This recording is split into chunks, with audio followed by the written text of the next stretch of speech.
Hard-body lure fishing is a hugely popular pastime these days.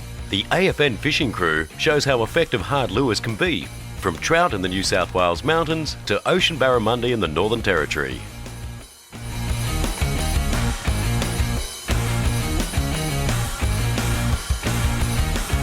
I always find that having come back and forwards between these lakes for so many times, every time you get to the water for the first time, you've got a new lake level, generally, to deal with, and that does change the complexion of things. Sometimes spots where you're near the water depth and you're near the structure can have completely changed.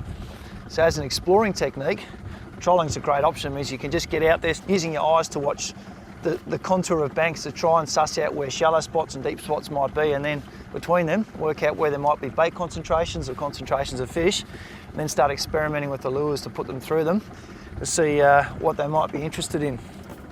The puzzle of fishing, it's what keeps you coming back again and again.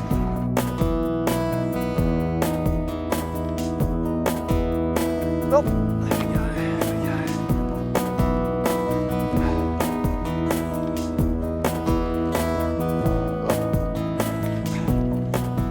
go. Saved his play for the bait, a little rainbow. First fish for the day, in the net. That's what I like. Hands are feeling the pinch now, getting up first light in the mountains. It's been worth the drive though. Travelled down, hit Canberra last night, hire car, and first light we're out and about. New day on the water, and that's a good start.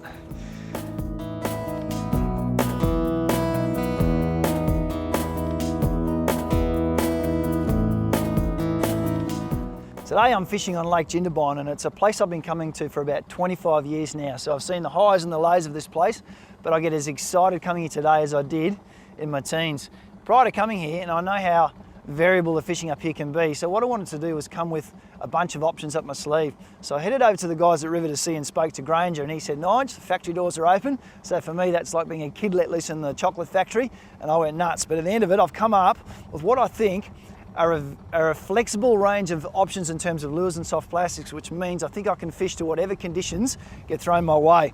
From shallow diving hard body minnows, the live minnow, 65, beautifully finished lure, dives to 1.5 metres, comes complete with a range of very realistic brown trout, rainbow trout colours and others. If I find the fish are a bit deeper and still in that hard body mode, I've got the baby cranks, which will dive and have got a fantastic little wobble to them, very realistic eyes and that rattle. I reckon I'll get them on that as well. And if I find the fish are down a little bit deep and I've got a jig for them or slow roll in the depths, I've got the glassy vibe and the baby vibe. Wonderful little lipless crankbait style lures. And if soft plastics is what they're after, the gastronomic 3.5-inch plastics are going to be the go-to lure, I think. So the pintail, and they've also come in a shad tail, that little wobbly tail, beautifully finished, and either be hopped along the bottom, rolled off the shore, or fished behind attractors. I reckon somewhere in amongst all this, I'm going to find something I can tempt some of the local predators with.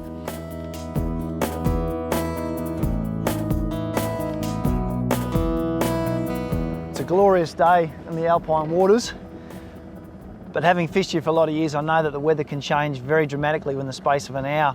So it pays when you're out here, particularly in small boats, to know what weather's going to come your way and what you're going to do as a backup plan.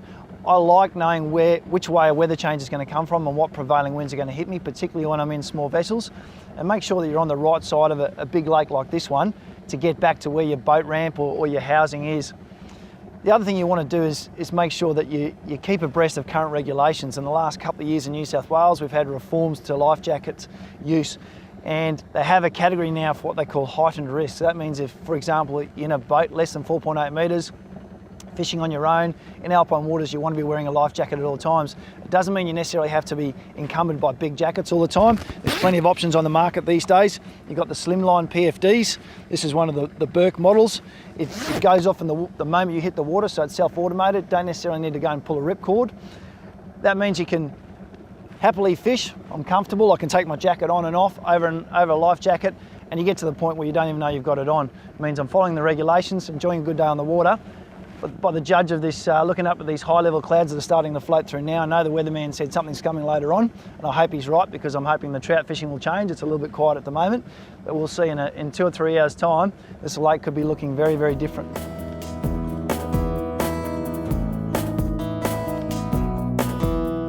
there's a little bit of a weather change coming over at the moment, and it's a lot of trout anglers that fish the Snowy Mountains a lot. You get excited when you see it because the fishing can go from okay to awesome in the matter of minutes. There's something about that barometer moving that just gets fish G'd right up. And I've changed tact a little bit from where obviously the weather was a bit more stable and the fish were a bit harder to come by. I was covering a lot of ground with trolling and covering different depths of water. Now what I've done is push right up into the shallows, because it's a fair bet with this cloud cover. I can see by the banks here that it's a relatively shallow area. My sounder's confirming that. 2 to 3 metres of water, patchy weed and rubble. And it's a prime place for fish to get up here and feed. And by sneaking in on the drift with that wind behind me and punching long casts out, the minnow style lure, it's a fair bet I'm gonna get it in front of a few fish that are up here looking for one thing, and that's a feed under the cover of a bit of weather. Oh, yep, gotcha. Little fish. Oi, salmon. Lovely. One of the salmon stockings. Looks like a very recent one within Jindabyne. And away we go. Off to grow bigger. Yes. Came and bumped it. Gave me a little nudge and said, I'm here. Twitch, twitch. I gave it that pause. And he went, that's it, you're mine. He's a bit bigger than when I first thought. He's all right. Oh yes, that's a lovely mountain trout. Aren't they magnificent creatures? They love nothing better than just looking for the best source of protein, and that very often means they're up here in these shallows chasing yabbies and any other crustacean and bait fish they can find, which gives them this great condition. And if you can be there when they're active, when they love coming under this. We've got very low light at the moment, which means they're not worried about something else eating them. And they know there's so much food up in these shallows that they're up here and they're active. It's a case of then of sneakily using the wind to your advantage, getting lures in front of them, and the results can be very, very attractive.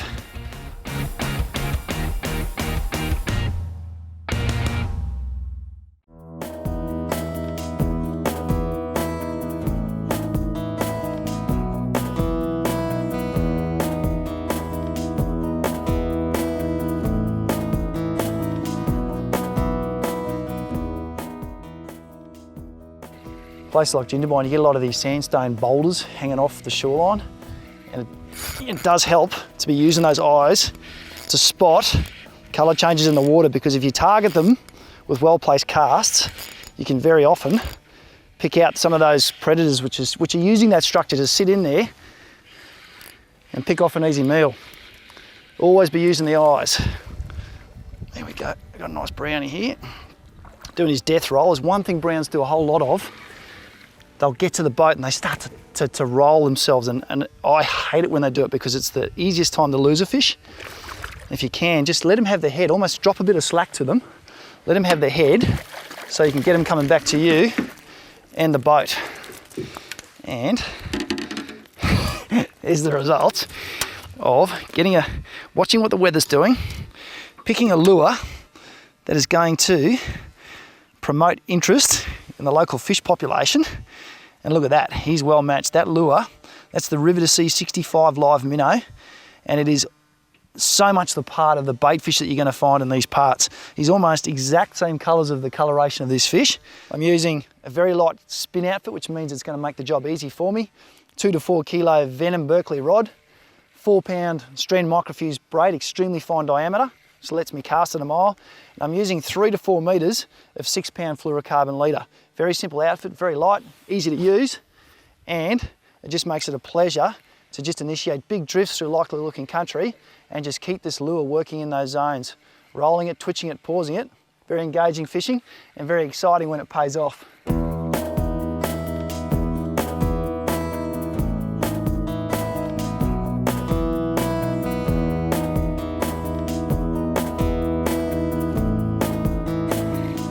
Tussocks, rocks, bit of weed hanging off it and wind pushing straight into it.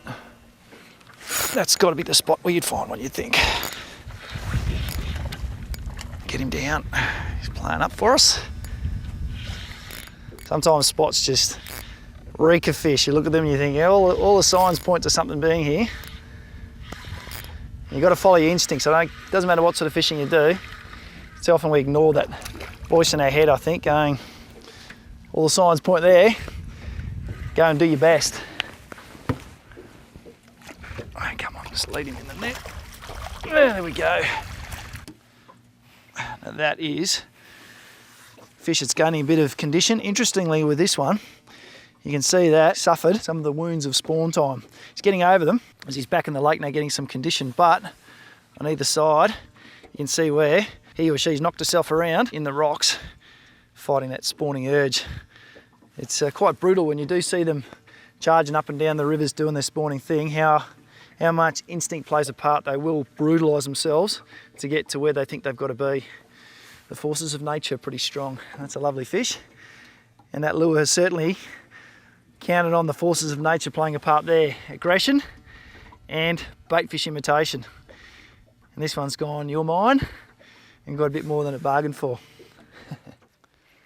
Always helps when you're retrieving to not leave too much slack in your line. I think too often we leave this, I can see anglers sometimes leaving this braid whipping around in the wind. What that means is on that, very often when you get that bite and that critical pause, if you've got too much slack in the line, you're going to risk throwing hooks.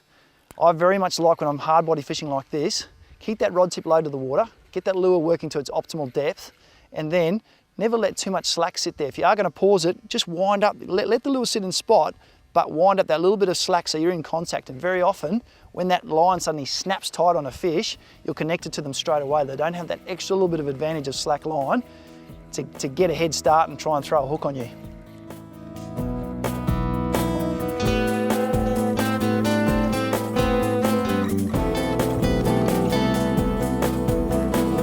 Oh yeah. Yep. Oh yeah. Come out of that bank and belted that. Something exciting about when you're hard body fishing and you get that twitching and pausing right. Fish hit it so aggressively that it stops you in your shoes, and I think that's the exciting thing about it. You get whipped back to what's going on by a fish that has other things in mind. Oh, beautiful fish. Look at the colour of this thing. I think, oh, look at that. In prime, snowy mountain lake condition. You can see how he's come up and eaten that. I've paused it, bumped it once, a couple of rips, I've got about another metre and I paused it again, and I reckon this fella's come up underneath it and smashed that. Really pulled the rod out of my hands. It was great.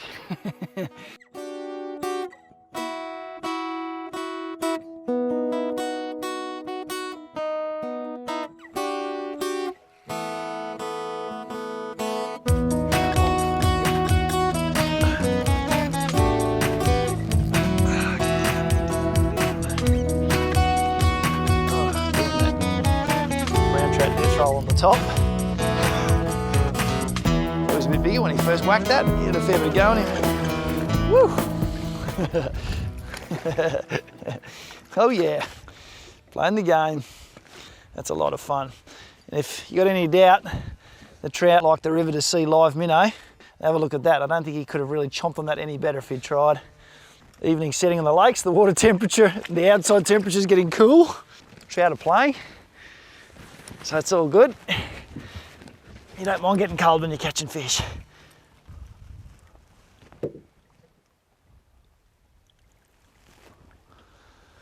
There we go. The end of a fantastic day fishing Lake Jindabyne in the Snowy Mountains. Fabulous tourist destination. Chockers with browns, rainbow trout, salmon. Get to check out the snow in the background while you're catching beautifully marked fish like this. You never know exactly what you're going to get, and it does pay to be prepared when you come to these parts, because you hear those reports before you come and you get all ready to do one thing, and you'll come up here and find things have changed, which means I like to have a few tackle boxes with different options.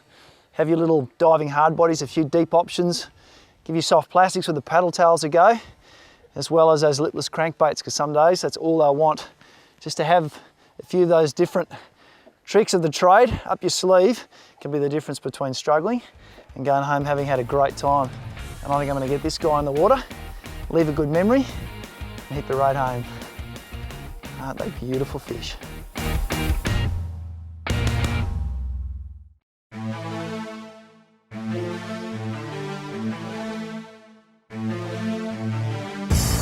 So how did this pelagic trolling techniques for Barra first start? I think probably the way it was first encountered was someone stumbled upon it. It was trolling a little bit extra faster than usual, and the fish seemed to really react to it in this situation. It's almost as if they see your lure as a fleeing bait fish, and it triggers a reaction bite. We're trolling out here on some vast, expansive flats, and you really need something that catches their eye, and a fast trolled lure seems to get more bites out here.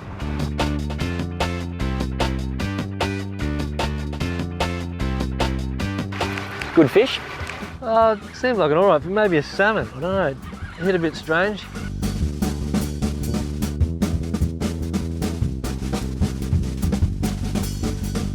Just a blue salmon. A couple of types of salmon we get around here. We get the big king threadfins, which grow a bit over 1.5 meters. This blue salmon, they fight pretty hard for their size. Pretty greedy too, look at the size of the lure he's tried to eat.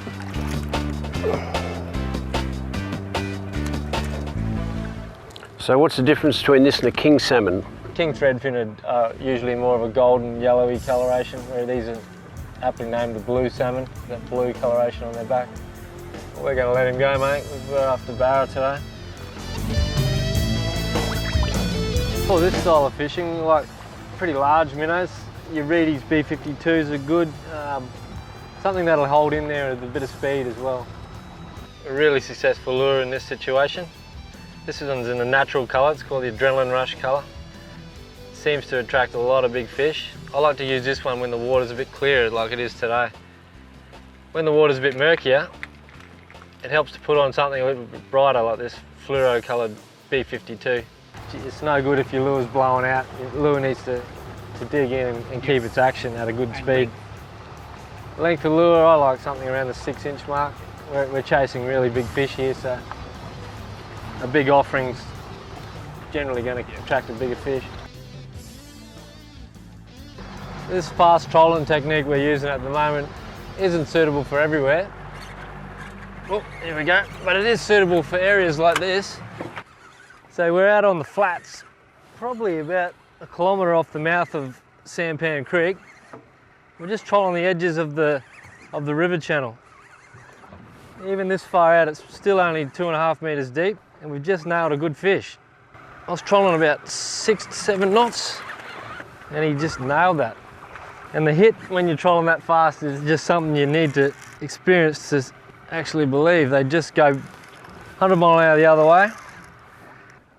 I don't know whether you can see, folks, how far offshore we are.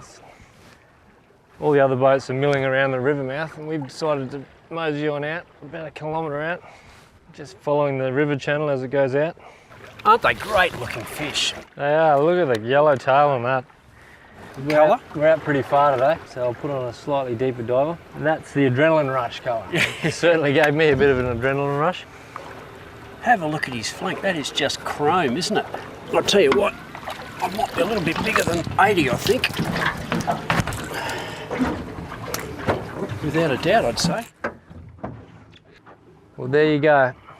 Pelagic trolling, kilometre offshore. Not really the sort of environment you expect to catch a barramundi in. Trolling at about 6 knots we were moving at that time. And it just triggers a real reaction bite from these fish. So there you go, a beautiful saltwater barramundi, 85 centimetres. It's a beautiful result for a day out on the Mary River. I'll get this fish back in the water. She'll tell me when she's ready to go, like she is now. Look at that. Pelagic trolling, it does work. And these are the sort of areas where it really comes into its own. Big expansive mud flats with a distinct river channel. We've just been working the edges of the river channel, just bouncing the bottom every now and then, but most importantly trolling at speed, which really triggers a reaction bite from the fish. Now you follow a path, obviously we're at the front of a river here, so you're just trying to troll along the channel? Yeah, I've gone and plotted the channel edge. Usually do it on your first few troll runs, you find out where the edge of the mud ledge is and just work your lures right along that. Yeah, okay. The barra use those areas as ambush points, and the bait will actually move up along them as well.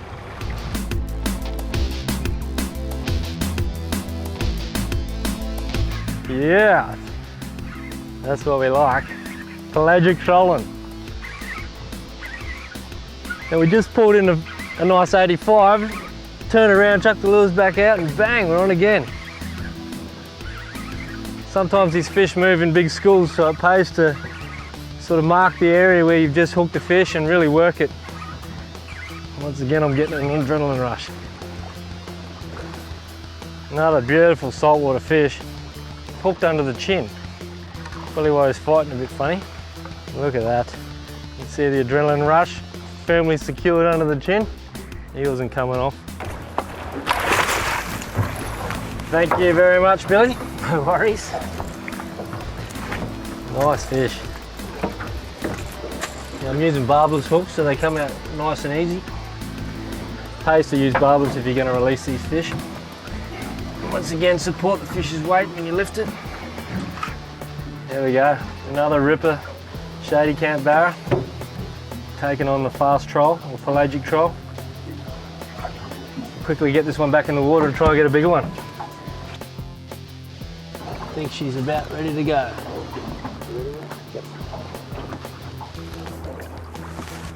Look at that. The best times for fishing these areas, these vast tidal mudflats in the Northern Territory, is during the runoff period of February, March and April. The barra seem to aggregate in these areas, feeding on the shoals of mullet and tarpon that come out of the rivers.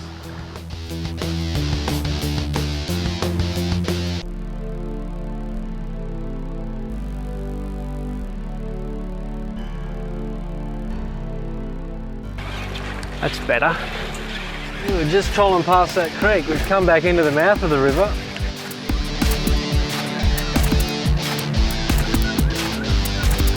And so we've come back further into the creek now. It's right on high tide. Oh, nice fish.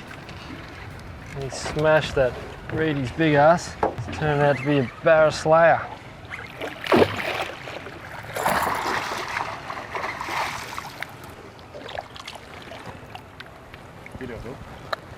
There, mate.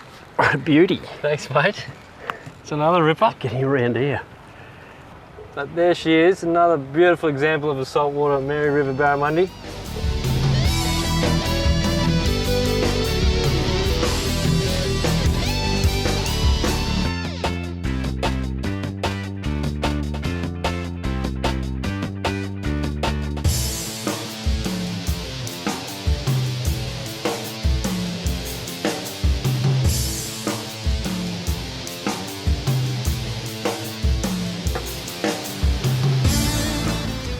Still, he took one of those minnows.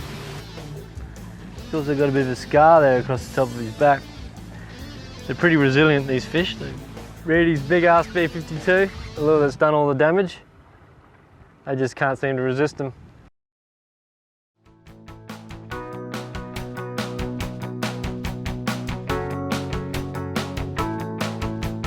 To find out more about AFN or the tackling gear used in tonight's show, visit our website afn.com.au or like our Facebook page, AFN Fishing and Outdoors.